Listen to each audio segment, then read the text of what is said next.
Hey, welcome to How to Start Reading the Bible Part 1, Buying a Bible and How to Navigate It. Hello, my name is Sean Prokas and I'm the Digital Ministries Pastor here at Northside. My goal is to get you up and running when it comes to reading the Bible through this series of short videos. Let me just start off with acknowledging this. The Bible can be challenging to read. When it comes to the Bible, many people struggle with knowing how to get started in reading and understanding it. Don't feel bad about that because it's a collection of books that were written over a long period of time with different authors from different places, and the last book of the Bible, Revelation, was written about 2,000 years ago. The Bible is a hard book to understand well, but it is accessible. Therefore, if someone wants to grow in their faith, they need to read it, understand it, and apply it daily. Consider starting Bible study a labor of love. Some days you gain a lot from your study, other days you feel like you've gained little to nothing.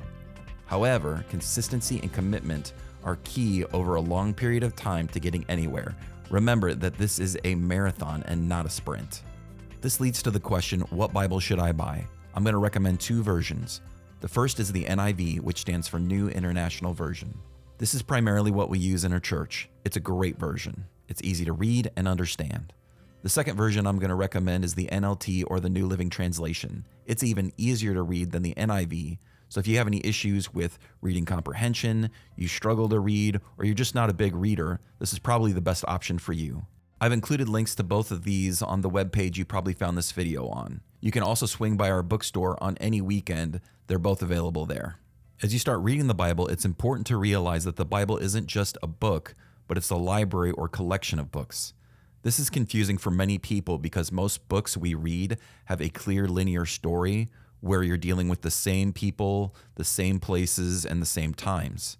The Bible is a series of stories that sometimes seem disconnected, but in fact come together to form what is called a meta-narrative.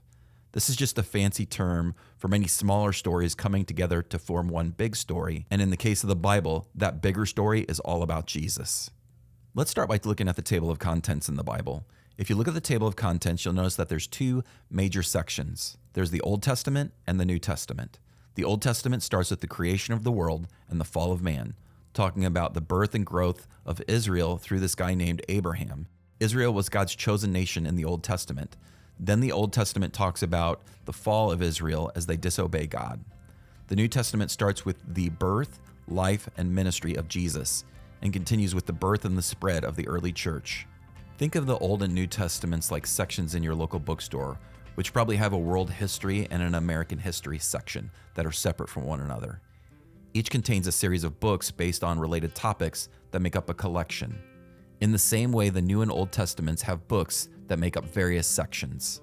A lot of people who start reading the Bible for the first time ask, what's up with the big numbers and the small numbers? I get asked this a lot because it's probably the first time you've read a book with this kind of notation. The big numbers are the chapter numbers within a book. For example, this is Luke chapter 10. The small numbers, like 62, are called verse numbers. Chapter and verse numbers were not part of the original biblical manuscripts, but were later added by scholars so that people could reference very specific parts of the Bible.